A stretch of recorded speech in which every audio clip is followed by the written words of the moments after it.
Hello, and welcome to tonight's segment on real-life cosmopolitans, where we interview individuals who believe we humans share more in common than not, and are working to better the world by exploring the human condition. As David Hansen puts it, these individuals illustrate cosmopolitanism on the ground. On tonight's show, we have with us the co-founder and chairman of Microsoft, a dedicated philanthropist, Bill Gates. Thank you, Zach. I am excited to be here to share a bit what it means to be a cosmopolitan, and share my vision for the world. Thank you for being here, Bill.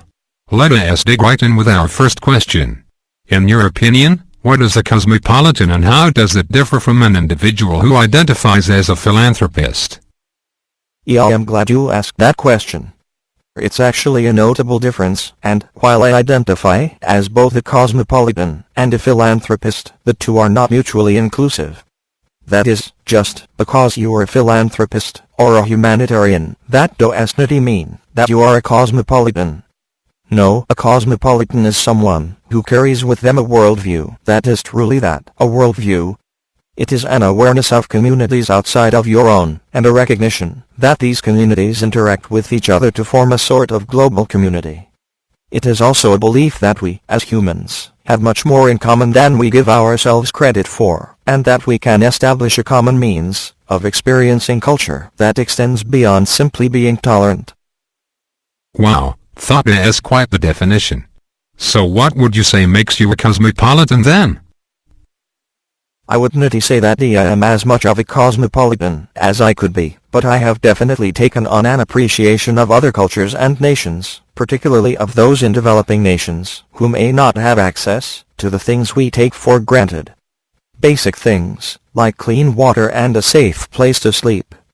I have a deep desire to raise everyone's awareness of situations in which cultures are under real threat of collapse due to hunger and unclean water, and to inspire others to take action in not only helping these cultures get out of poverty, but develop a working relationship with them as fellow human beings worthy of our investments in friendship.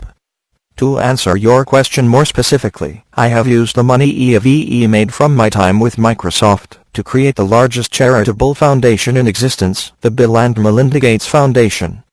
Through this foundation, I work to both reduce poverty in developing nations and raise a sense of global citizenship at the same time.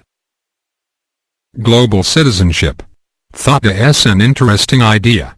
Would you mind telling the audience a little about what that means? Certainly.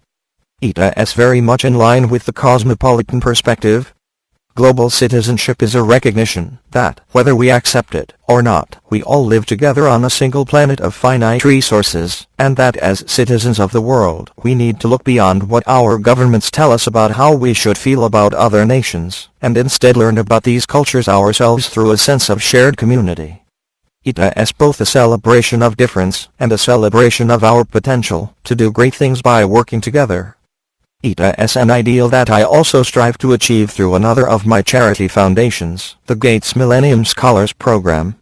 Through this program, I invest in the future of our world by empowering young individuals to have the means to attend and graduate from universities who otherwise would not have been able to afford it.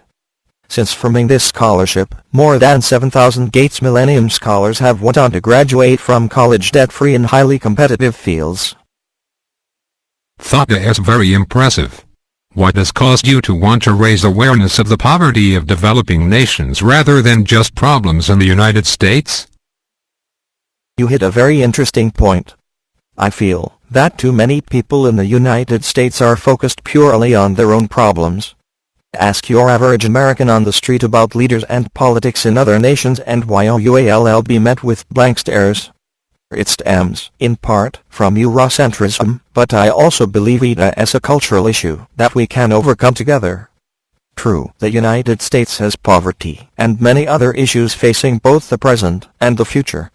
However, if you look at the rate of population growth in developing nations, it is easy to see just how challenging it will be for developing nations in the very near future as they deal with spreading very few resources over an ever-growing population.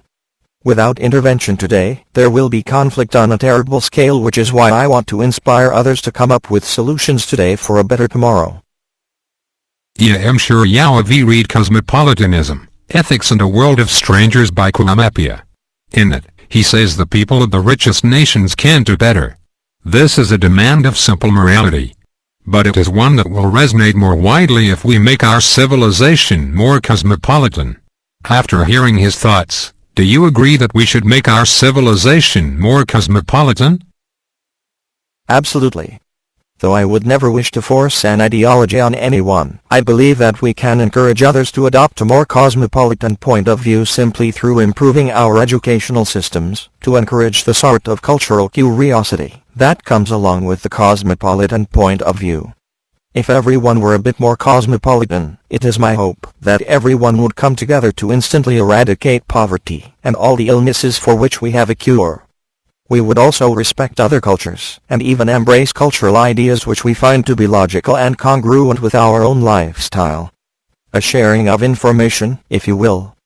As a result, I agree with the PIA that a more cosmopolitan world would lead to a brighter future. Today, you see economic disparity on a scale that is almost beyond our ability to comprehend. If we all felt that we had an obligation to others, to ensure that we all have our basic needs taken care of, we would enter a new age of prosperity and peace. That is a great note to end on. Bill, I appreciate you sharing your ideas about cosmopolitanism with the audience.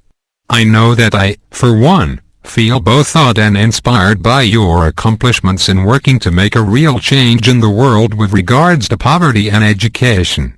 Thank you so much for joining us. It was a pleasure, Zach. I cherish any opportunity to raise awareness about the idea that we're all in this together, and that what is a challenge to a developing nation should be a challenge to us all due to our shared humanity. I appreciate you inviting me to be on your segment tonight. Oh, by the way, my computer is in the repair shop. Is it possible for me to check my email on yours before I go? Sure thing, Bill.